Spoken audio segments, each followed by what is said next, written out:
Back to some real life crime again. Okay, this cop is shaking. Oh my days, that's scary. Alright, this is called Cops Make the Most Horrifying Discovery of Their Lives by M7 Crime Story Time. Come here. Okay, you can hear it. Nice. Shout out, M7 Crime Story Time. Let me see your hands. Let me see your hands. When I They're say up. let me see your hands, let me They're see up. your hands.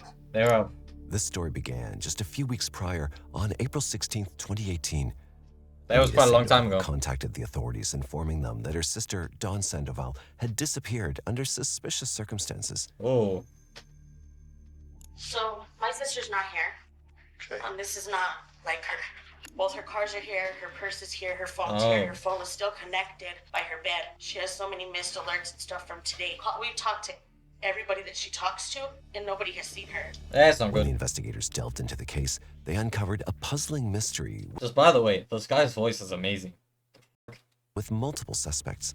We started texting back and forth, and then we started dating. She didn't appear sad. I mean, she laughed a lot. As the detectives were unraveling the mystery, a 911 call surfaced, revealing the horrific truth behind this case. Uh-oh. Sandoval County Police Fire and Rescue. Hey, it appears to me to be a possible body part. I don't know if it's an animal or a person, but it kind of looks like an arm. Oh no. When Dawn's sister Anita placed a frantic 911 call, the detectives had no idea the twisted path this case would lead them down. Sandoval County 911, what is the emergency?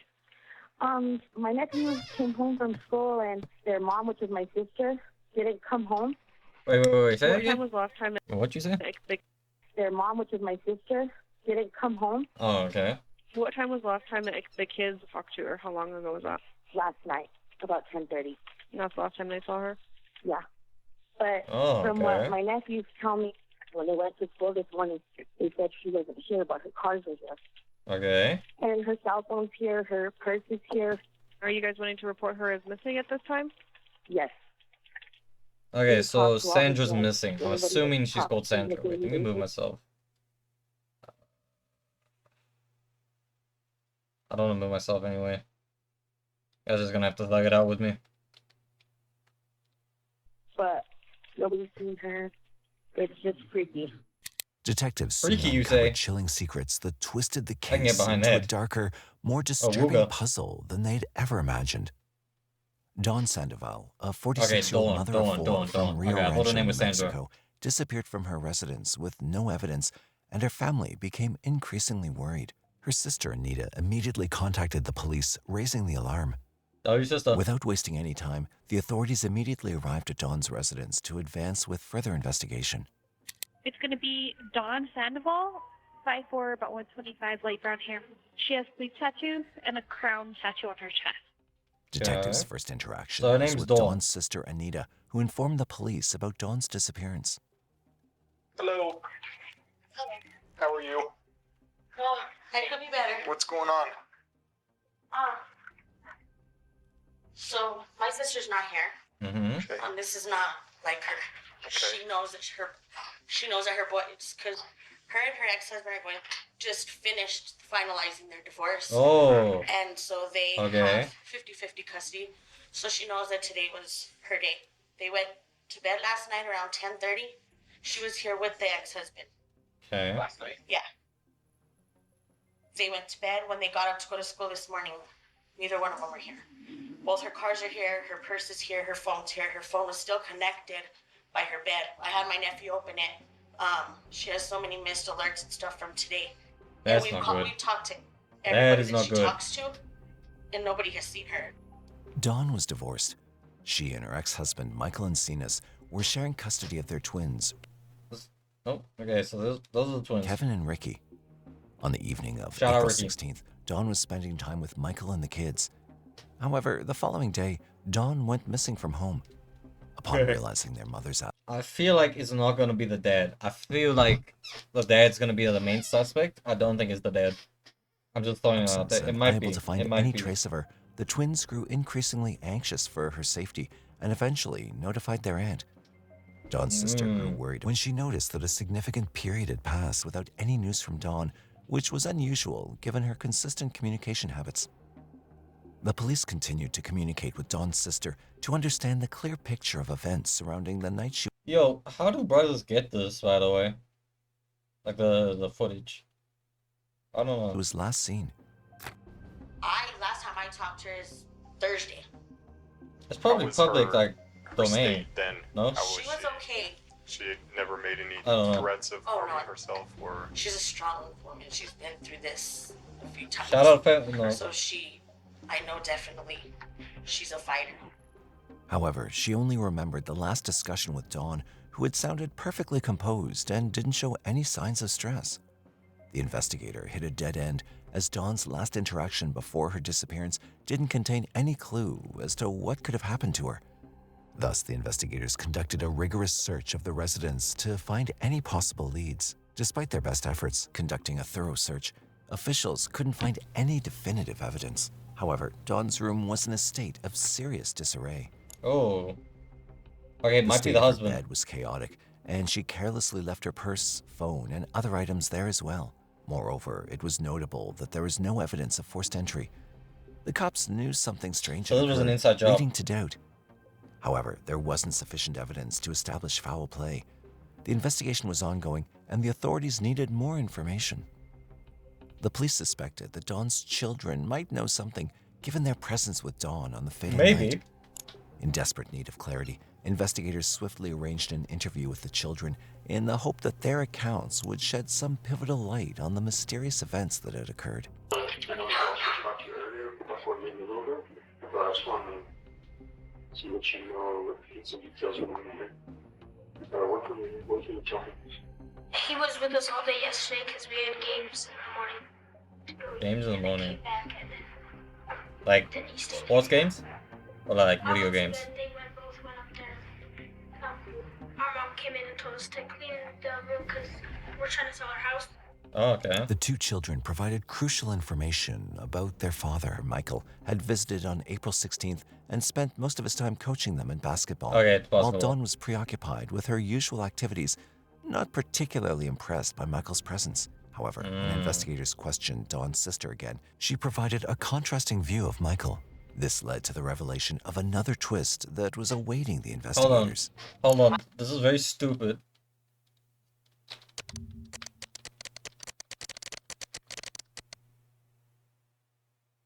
Differing. Okay. Differing. I told my nephew that he didn't stay here last night because she felt uncomfortable him staying the night. Okay. Theory time. Alright, my theory, right? What if Mike and the sister have a thing? And that's why the girl divorced. You know what I mean? And like Michael and the sister had to get rid of Dawn to get their thing on the road. You know what I mean?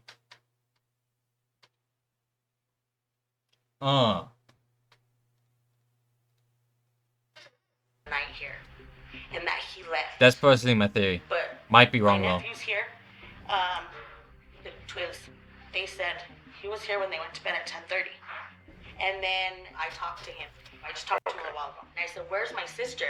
You're apparently the last person to have seen her." He's like, "Yeah, I was." I said, nephew. "Where is she?" And he's like, "I don't know." The Just nephew or not Mike? Firm about it, and I hung up on him. I said, "I don't Mike. want to talk to you." According to her, Michael claimed he'd not spent the night at their residence, which contradicted the twins' statement. Oh. In the meantime, the investigators had already identified Michael as their prime suspect. However, just as the case started looking straightforward, Dawn's sister unexpectedly revealed a shocking twist that took the case in an unexpected direction. This guy's voice is amazing. I can't lie. Like seeing somebody. Okay. The sheriff or something. Espanola. Mike Dawn might have done was it. also engaged to another man named Harold Witt. That was quick. With Harold on the scene, the case That was quick. Hold on. That was a quick move on from Dawn. I'm not gonna lie. Like, you were in a divorce. Actually, how long did divorces take? I don't know. Maybe it's very. I don't know. appeared to get more twisted as the investigators now had two suspects. Oh, Given that's the also involved true. web of connections and conflicting accounts, the investigators recognized the need to question Michael and Harold at length. investigators decided that it was time to invite Michael in for questioning to clarify the true background of the incident. So help me figure this out real quick, because you guys were married for 18 Look, years. wait, what the fuck? Yeah. Michael's Is tripping. your divorce What the final? wait, hold on. Peep the fit on Michael. Help me figure this out. Peep the fit on Michael. Hold To on. clarify the true I know this brother background might of the be a killer. incident. Okay, the red shoes. Okay, those are typical dad shoes. The black and the black hat, those are dangers. I would switch it out for maybe a red hoodie. Personally. This brother might be a killer, but he is dripped out. So help me figure this out real quick, because you guys were married for 18 years. Yeah. Is your divorce finalized? Yeah, it was finalized. Okay, it's finalized. February 23rd. Of this year? Yeah. So. Oh yeah, no, help me that's understand those still relationships. pretty quick to move on. I'm not gonna lie.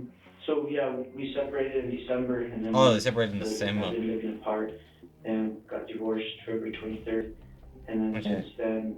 Not bad. Since then, I was in a relationship. Oh, so he was And, also in a relationship. Like on Thursday of last week, Dawn and I started talking a lot more. I Oh. don't remember if I spent Thursday or not. But yeah, I was there Friday night, Saturday night. So we were working it out more. Like we were. This is very crucial talking information, about Chad. making Take this things out in. More, just trying to move forward, basically. It seemed like we were going to make it work again. Like we were taking the steps to get back together. Okay, so they were planning on trying to make this work again, I possibly. thought that I was losing what I wanted to fix. Like that's why I'm. As the interview began, investigators aimed to understand Michael and Dawn's relationship. Michael appeared calm and cooperative, explaining that they were separated and decided to remain as friends.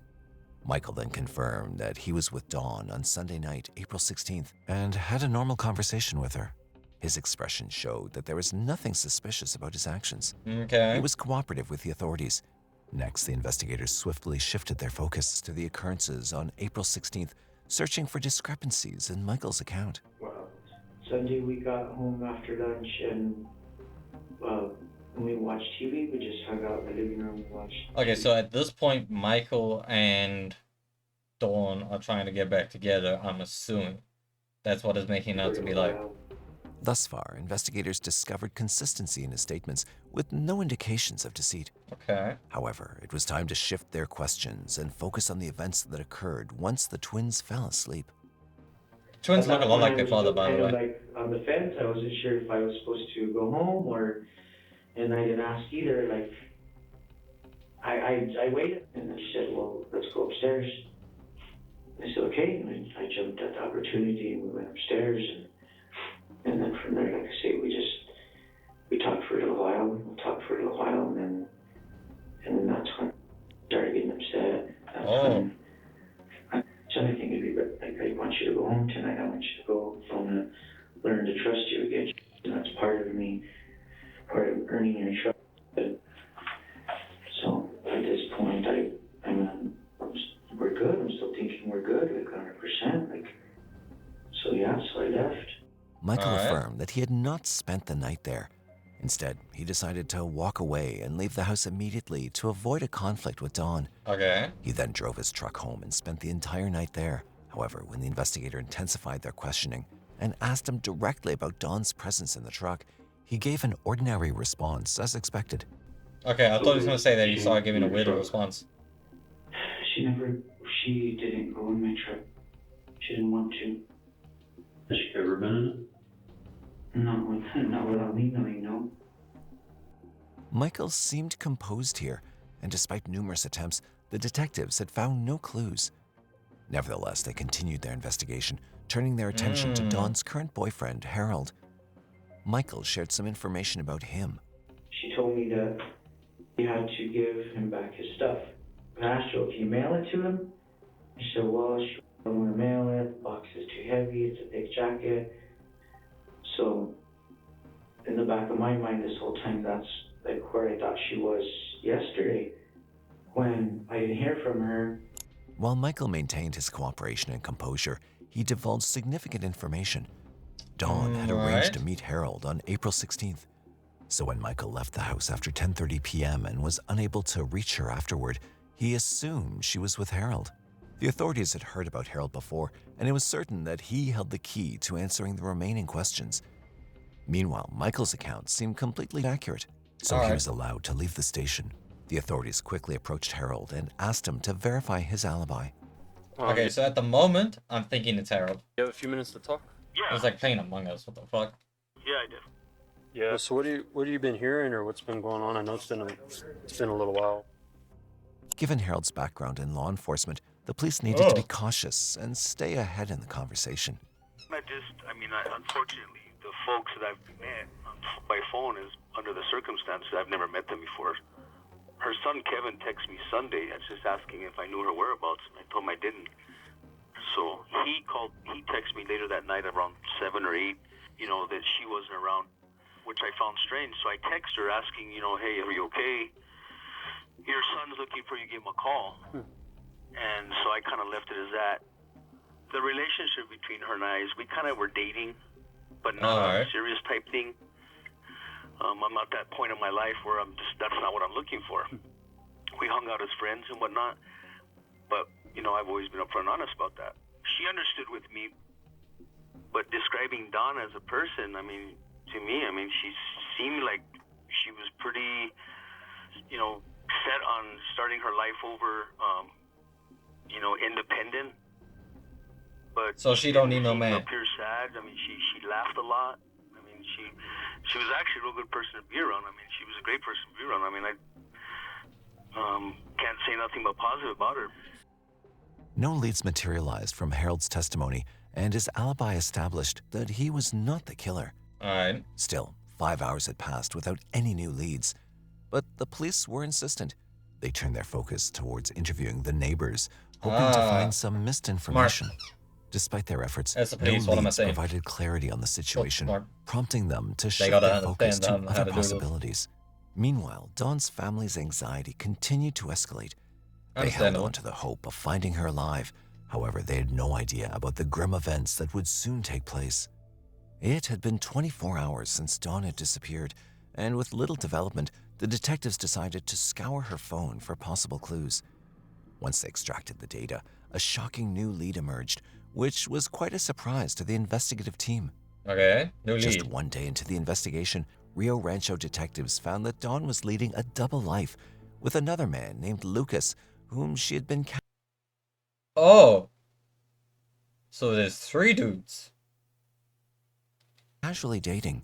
Damn, alright. Recognizing the significance of possibly bringing him into the equation, detectives promptly scheduled an interview with him. I guess if you could just kind of start by telling us how you know Dawn, or what your relationship with her was, or... Okay.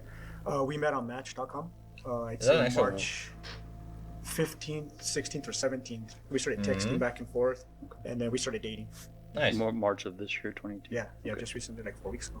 Wait, wasn't she engaged to the sheriff, though? Damn, alright. She was a you go, Dawn. You She Tiba. had a really big heart. What happened was, I'm going through a divorce now, so we had met, and we were just talking, and I had just told, she started falling in love with me, and I was the same way, and I said, I can't do this. You know what I mean? I've been away from my 4 months now. I said, I can't do this. I'm not ready to be that committed to somebody else. I just hope you guys get some answers or something, because she's a really good person. There was just nothing coming off from Lucas. During the interview, it became evident that Lucas and Dawn were not in a serious relationship. Lucas genuinely seemed concerned about her well-being. However, his statement didn't contribute much to advancing the case, and it seemed like the investigation had reached another standstill. Then, an unanticipated revelation emerged, one that could not have been foreseen. Lucas informed detectives that Michael had a girlfriend named Melissa, He did and say he that, though. suspected that she might be involved with Dawn's disappearance. He did say he had a girlfriend. His girlfriend, Mike's girlfriend, is like 24, 25, 26, somewhere. She's kind of young. She had called the police, I guess, so that they could have her arrested, because she has some warrants of some sort. And she had told me that she was concerned about the boys being with her, because the boys had told her that she was driving stoned sometimes. And I told her, I said, you can't have your boys with somebody that's irresponsible like that. Intrigued by this new development, the detectives located and pressed Melissa for more details, opening a critical new avenue in the investigation. So At it this might also time, be Melissa was Melissa. in jail due to Dawn's allegations, which stated that Melissa had been using Dawn drugs while called it. driving with Dawn's children. Well, Like, I talked to Mike, and Mike had told me, like, yeah, like, Dawn's missing and this and that, and I was like, really? So what do you think about her? What's going on? My gut feeling tells me that she's up to something. I feel Melissa? like she has a plan. Like, God forbid anything has happened to her, but I just feel like, yeah, from the beginning, like, she's always told him, like, well, from what he told me from their past, like, yeah, she's, like, scandalous, and she does anything to win. Like, she always gets the last laugh in, and, like, she'll do anything. Melissa? In my heart, I feel like she's just out there, like, No. like, laughing. Without contacting anybody? Yeah. What the? Melissa, Michael's ex-girlfriend, had That's even attempted to a big frame term. Dawn, stating that Dawn could have planned her disappearance as a form of revenge because she was divorced from Michael and wanted to punish him as Michael cheated her before. This theory was immediately disproved by the investigators because Dawn was said to be a responsible woman who wouldn't dare put her family in such a distressing situation. The testimony of the family members about Dawn's character proved Melissa's claims false, and hence the investigators found her untrustworthy. This prompted a deeper look into the relationship between Melissa and Michael. During this phase of the investigation, a crucial inconsistency in Michael's statements surfaced. Investigators uncovered a phone conversation between the two in which Michael instructed Melissa to contact him through a different phone while she was in jail. Can you call me back to the other phone? What other phone? No. Or is it hard? My work phone? I don't have the number. A momentous discovery emerged when it was revealed that Michael had neglected to mention the presence of a second phone during his first round of questioning. This absence of information immediately sparked concerns, hinting at the possibility that he could be concealing some crucial details. Realizing this new lead could be crucial, the investigators quickly redirected their attention to learn more about the second phone, believing it might contain important evidence. Detective Brown went to see Michael at work to check about the information from his second phone, which had become a key part of the investigation. Yeah, we got a search warrant. I need to take both of your phones. They got a warrant. Okay. We'll give them the same thing. We'll get it back. After obtaining both of Michael's phones, the detectives immediately sent them for data extraction, hoping to uncover critical information. The results, however, were initially disappointing. Michael's work phone yielded no valuable evidence, presenting yet another dead end for the investigation. But a closer look at the GPS data on his personal phone provided a potential breakthrough. The GPS indicated that on the night of April 16th, Michael was at Dawn's house until 12:31 a.m., after which he returned to his own home, where he remained for the rest of the night. On the surface, this aligned with Michael's original statement, suggesting he'd been truthful about his whereabouts. However, one detail was particularly noticeable. Shortly before 12:31 a.m., investigators found that Michael had texted Dawn declaring his love for her. This raised a crucial question. If Michael was still at Dawn's house at that particular moment, why did he feel like sending her a text? The text seems suspicious, as if Michael was attempting to create an alibi. Due to mounting suspicions against Michael, the police decided to examine CCTV footage in order to determine his whereabouts on the night in question for any possible discrepancies. Nevertheless, they were just about to stumble upon a surprising breakthrough that would have significant implications. Near Michael's home, investigators reviewed the CCTV footage that revealed a significant inconsistency in his account. The footage showed Michael's truck arriving home after 12:31 a.m., as expected. However, just a few minutes later, he was leaving in his truck and disappearing from view for 2 hours and not coming back until 2:50 a.m. This raised a major red flag, directly contradicting his statement. Those 2 unaccounted hours presented a window of time in which Michael could have easily committed the crime, intensifying investigators' suspicions and shifting their focus back to him as the prime suspect. Yet, despite their growing doubts, they lacked concrete evidence which could link Michael to Dawn's disappearance.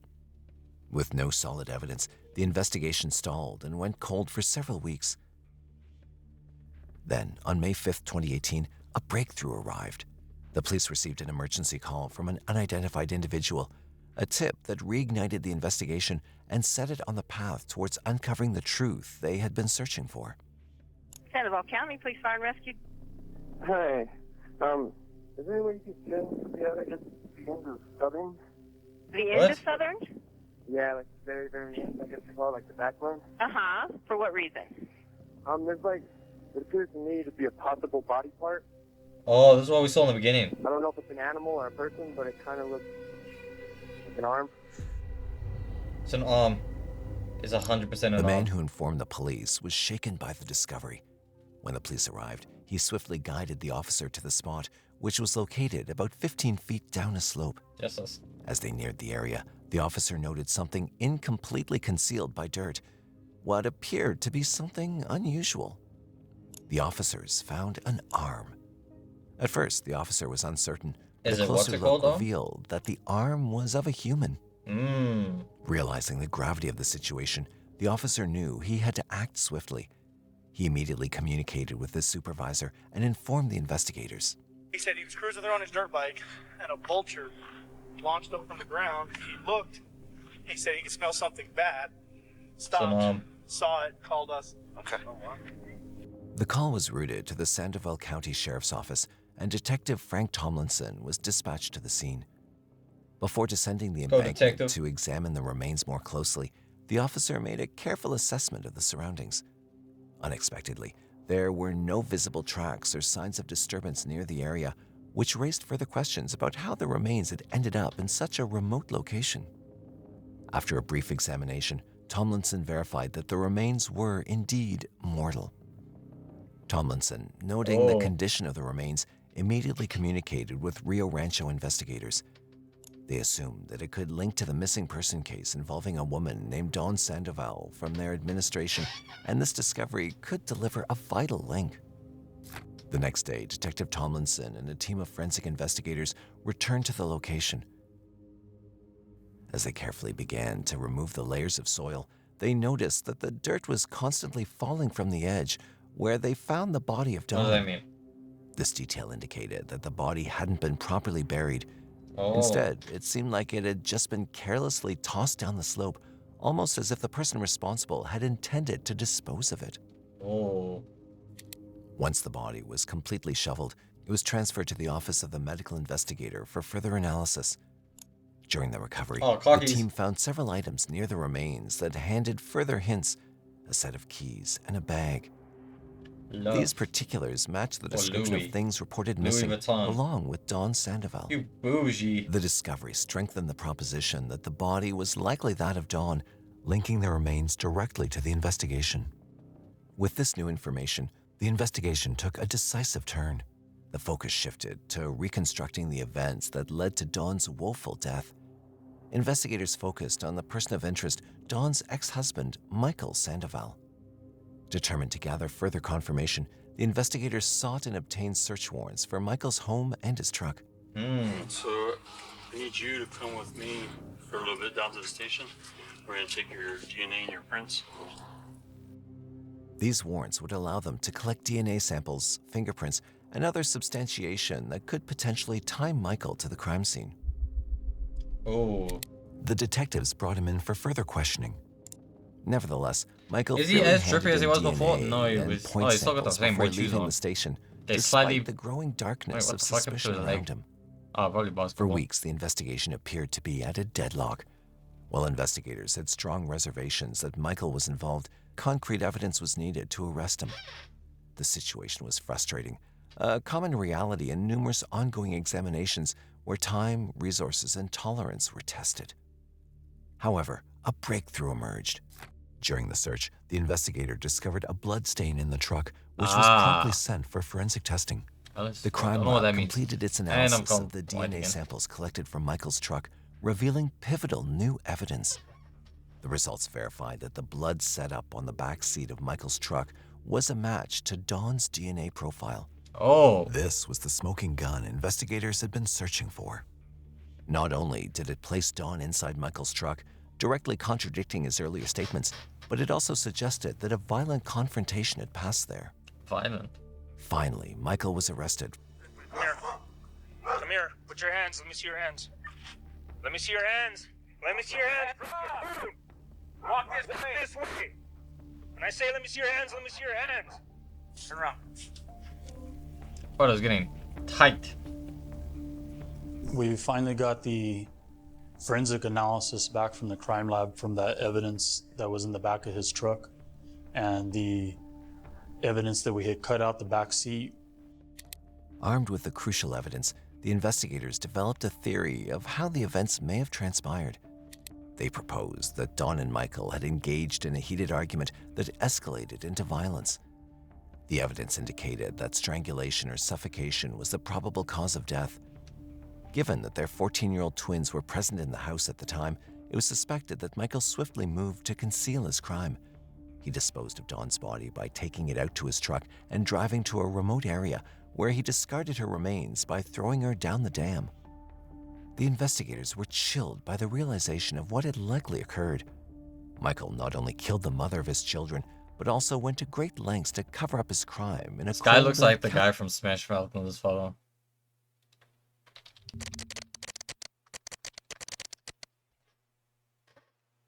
Am I wrong? I don't think I'm wrong. calculated manner. Same His mustache. attempts to Oh, deceive the the police and goatee, his I don't know own what that's called. family had ultimately failed. With the mounting evidence against him, Michael was arrested and charged with second-degree murder and tampering with evidence. Tampering. The case went to trial later in August 2019, with Guilty. the prosecution laying out a compelling narrative of domestic violence, deception, Guilty. and the tragic payoff of Dawn Sandoval. Guilty. Throughout the trial, Michael maintained his innocence, but the jury was not swayed by his defense. Guilty. After days of deliberation, in November, the jury found Michael guilty on Guilty. all counts. Michael was sentenced to 18 years in prison, a Guilty. punishment that would give some degree of responsibility for his heinous crime. The conviction Guilty. brought a sense of justice to Dawn's family, though it was a bittersweet victory. Recipes We all lost a great person. We all miss her so much. Her laugh. Can't get that out of my head. No judgment, no matter how long, could bring her back or erase the trauma endured by her children. The family could now begin the difficult process of healing, knowing that the man they formerly trusted had been forced to confront the full weight of his conduct. In the end, while justice was served, the case remained a stark memorial of the hidden dangers of domestic violence and the devastating toll it can take on families. Dawn Sandoval's story, though marked by tragedy, was an important testament to the adaptability of those left behind and the grim pursuit of truth by those cursed to uphold the law. If Michael could let go of his jealousy, he might be able to accept Killed Dawn's her out of decision jealousy, to move damn. on. I didn't even Then pick up on it that. could be a different end. What do you think? Let us know your thoughts. We'd love to hear from you. If there's a case you'd like us to cover, don't hesitate to drop your recommendation. That was heavy. That was a good little thing. What's it called? Crime investigation thingy.